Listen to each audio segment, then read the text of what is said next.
I would say Benavidez, but he's too, you know, that weight class is too high for him. So, you know, where he's at now is great. David, do you think Crawford will fight you if he beats Canelo? Nah, I wouldn't fight Crawford. I'm at 175. And Terence Crawford. No. No, I ain't doing that fight. Maybe planning on vacating the belts. No, we ain't gonna vacate the belts. Coach Brian "Bo-Mac" McIntyre created a stir after the fight when he was asked about Turki Alalshikh's suggestion that Terence Crawford and David Benavidez should fight next.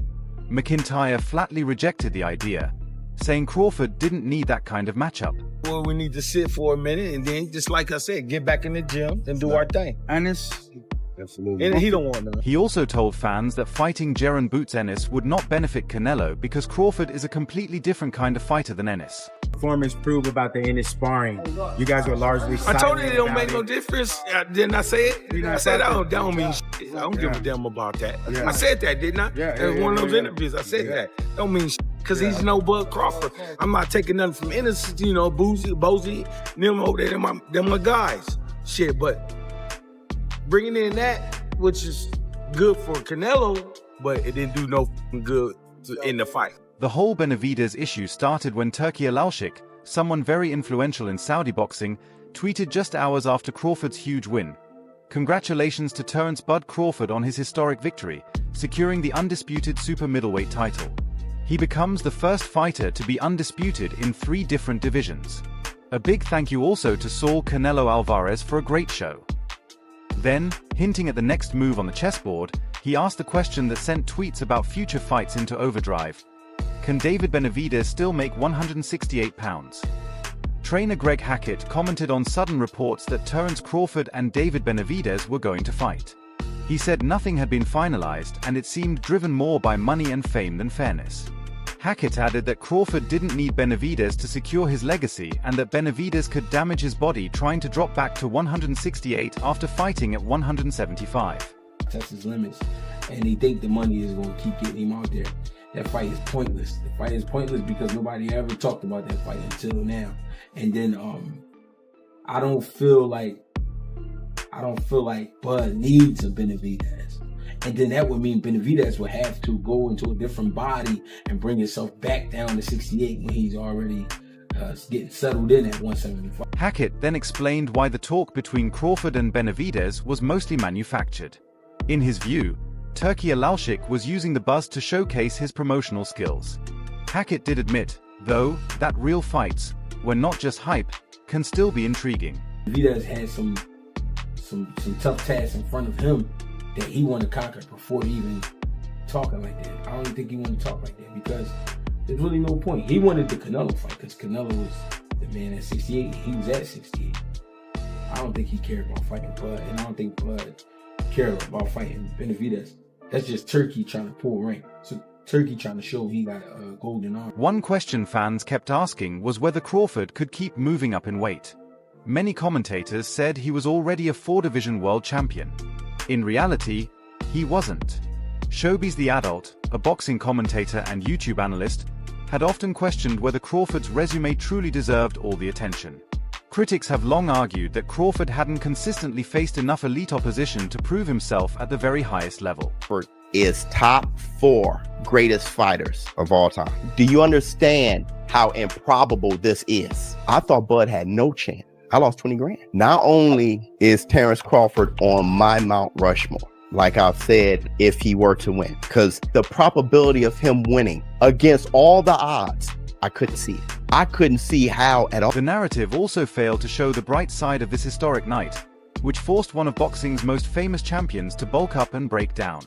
Crawford's performance even made some of his harshest skeptics reconsider his impact. In the hours after the fight, Showbiz was able to capture the transformation on video so nobody would forget it. He put together. That guy, he can face anybody in history and be a problem. Him right there. Not only that, I think this cements the fact that everybody avoided him. This right here answers everything. Not only is Terence "Bud" Crawford on my Mount Rushmore, but everybody avoided him. And that sheds more light on how he beat Errol Spence. Crawford became the first male boxer to hold all 4 major belts in 3 separate weight classes, moving up to 168 pounds to capture every title.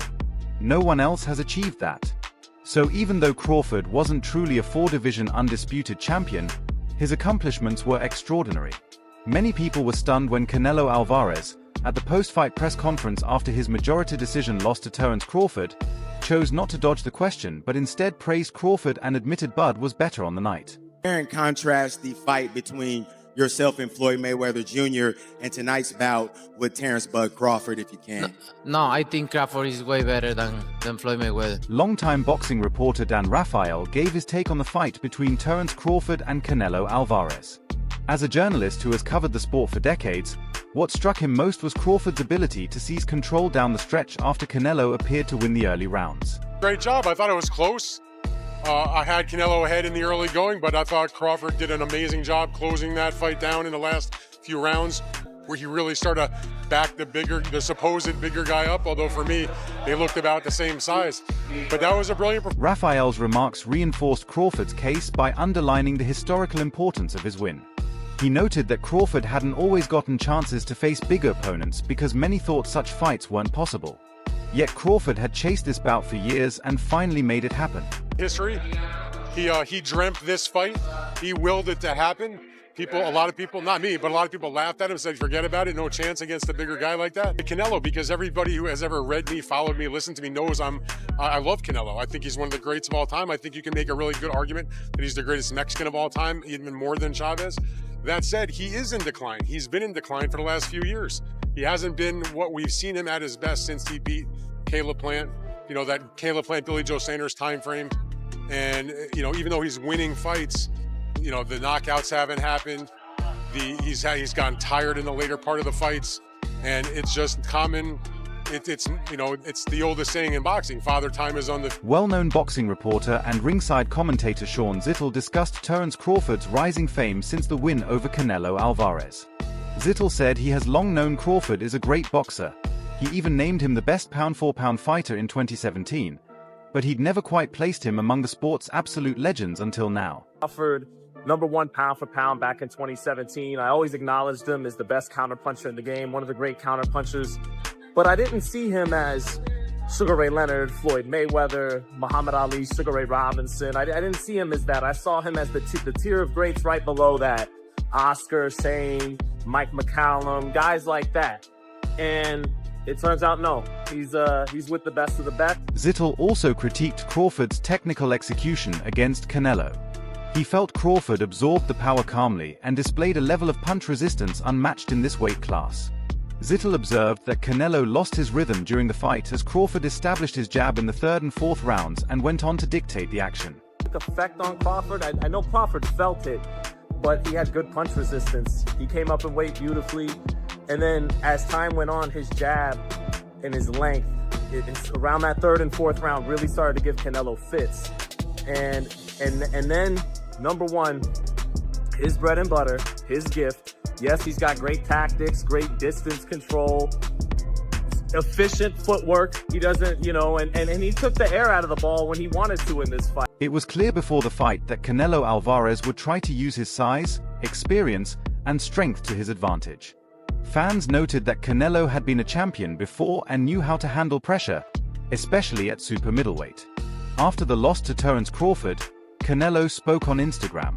He didn't complain but instead accepted the setback, reflected on his future, and thanked his team for their sacrifices. He expressed gratitude to his family and friends who never gave up on him, especially his wife Fernanda, who stood by him throughout. He wrote, "I'm proud of everything I've done. You always want to win, but I'm ready to learn from this. I'm thankful for my team and my family who've never stopped supporting me." Meanwhile, the victorious Terence Crawford showed rare irritation at a news conference after the fight, snapping back at a fan and mocking a reporter who had criticized him before. This wasn't just theater. Crawford was confronting the narrative the media had spun about him for years. A 3-time undisputed champion, the first ever in the 2, 3, or 4 belt era, and you became the 2nd undisputed champion in 3 weight classes when there was only 1 champion back in 1938 with Henry Armstrong. That's a lot of stuff. You hear that?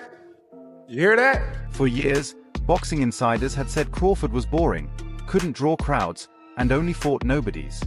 Crawford fired back at those accusations at the presser. Now on the sport's biggest stage, he had proven his critics wrong. All of it. It all goes hand in hand. Can you describe what it all means to you to have, you just made like a whole resume of stuff tonight. It means a lot to me because, you know, anybody can be a nobody, like I said, you know, and that's all they say I've been fighting is nobodies. So what can they say now? When Canelo, the reigning champion, stepped in to defend his title, everything was at stake. Not just belts, but reputations. A loss would dethrone him and diminish the aura that made him famous. In the end, Crawford won by unanimous decision and became the undisputed super middleweight king. Canelo lost all his belts in that division and, in the eyes of history, much of his status as undisputed champion. Jay Opetaia, the Australian cruiserweight world champion, immediately reacted to Canelo Alvarez's defeat by Terence Crawford. Opetaia spoke with clear respect, saying he had scored the fight for Crawford and thought the result was fair. Listen, though, too smart. Like, what a technician. Are you shocked or not? Not at all. Not at all. That's how I pictured the fight going. So I pictured the fight going that way. Yeah, impressive. You know what I mean? Coming up from all those weight divisions. Hit and don't get hit. That's the aim of the game. Yeah. Puts him differently in their list, but he's in everyone's list. You know what I mean? He's deserved his respect. He's one of the greats. And that Crawford name, that last name, that's written down in history. So, good on him. Opetaia then talked about Crawford's expanding legacy, noting that although it's still building, the Nebraska star's name now belongs among the sport's all-time greats. He said Crawford has earned deep respect in the boxing community, and his surname is now etched into its history. I was hoping that there was more action coming from Canelo. You know, I'm used to Canelo fighting that way all the time. You know, he tried his best. You know, he always has trouble against movers. I was really expecting them to be more punches, more movement by Canelo.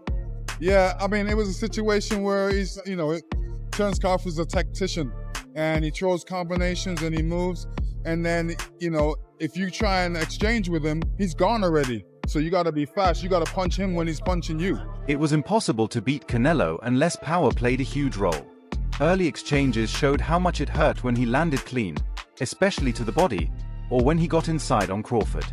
When asked about Terence Crawford's shocking win over Canelo Alvarez, former heavyweight champion Lennox Lewis gave a clear answer. Lewis liked the fight overall but felt Alvarez didn't do enough. He expected the Mexican star to throw more punches and move faster. Historically, Canelo has struggled with slick, fluid fighters like Crawford. Like about many times, and I thought that this time he just boxed like he always boxes. And then I felt he couldn't really do nothing against Terence Crawford because Terence Crawford was too quick, too elusive. You know, anybody would find trouble with him, but Canelo couldn't find him. For Canelo to win a round, I say he won about 3 rounds in that fight. I was actually amazed at the way how Terence Crawford moved and, you know, never got hit, and threw combinations because that's what you're supposed to do, throw combinations. So he threw combinations. He wasn't trying to knock out Canelo, but he definitely was throwing a lot of punches, a lot of After Canelo's loss to Terence Crawford, Lennox Lewis elaborated. He'd seen Canelo fight before, but this time Crawford's style demanded more. Lewis said Canelo couldn't assert himself because Crawford's defense and reflexes were so sharp, making it hard for Canelo to land clean shots or control the action. It's the morning after the big fight. Crawford Canelo. Shout outs to Crawford. You did it, boy. You did it. For those who still aren't quite sure what they witnessed last night, I'm gonna let you know that you witnessed what is called a notorious boxing clinic. This is everything done right. Most observers concluded that Canelo lost not to Crawford's power but to his speed, timing, and ring IQ. Crawford consistently made Canelo miss, keeping the fight in his favor. Canelo did throw heavy shots, but too many failed to land clean. Physically, Canelo was ideal for the weight, yet Keith Thurman, former unified welterweight champion, called Terence Crawford's